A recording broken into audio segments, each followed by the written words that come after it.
আমরা যাতে আমাদের পরিবারের সঙ্গে পুজোয় মিষ্টি খেতে পারি, সেই জন্য 18টা জওয়ান কাশ্মীরে শহীদ হয়েছে আমাদেরকে রক্ষা করার জন্য।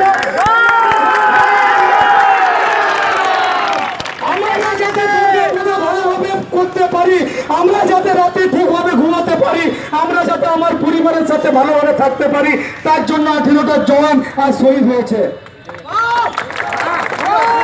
আমরা বজরং দলের যতজন এখানে আছি, বজরং দলের যতজন সদস্য আমরা উপস্থিত আছি, আমরা কি পারবো না দুর্গা পূজার সময় নিজেদের বাড়িতে আলোর পাশাপাশি, নতুন জামা কাপড়ের পাশাপাশি বাড়ির কোন একটা ছোট্ট প্রদীপ জ্বালাতে 18 জন জওয়ানের জন্য?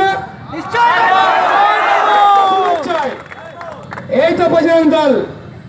বজরং দল হলো হিন্দু যুবকদের নিয়ে একটা সংগঠন যারা দুটো জিনিস চেনে, দুটো পতাকা চেনে, একটা হচ্ছে গেরুয়া পতাকা আর একটা হচ্ছে দেশের পতাকা। এই দুই পতাকা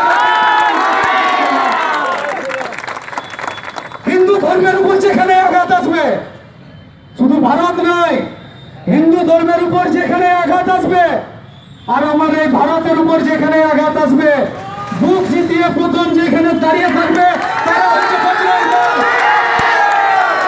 তারা হচ্ছে আমার বজরং দলের হাজার হাজার ভাই বোন।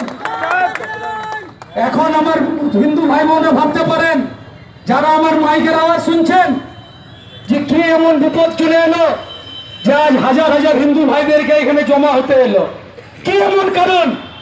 পশ্চিমবঙ্গে এর আগে নাম শোনা যায়নি বজরং দল। আমরা শুনেছি উত্তরপ্রদেশ, হরিয়ানা, মধ্যপ্রদেশ, গুজরাট, মহারাষ্ট্র, পশ্চিমবঙ্গে তো আমরা শুনিনি বজরং দল। কি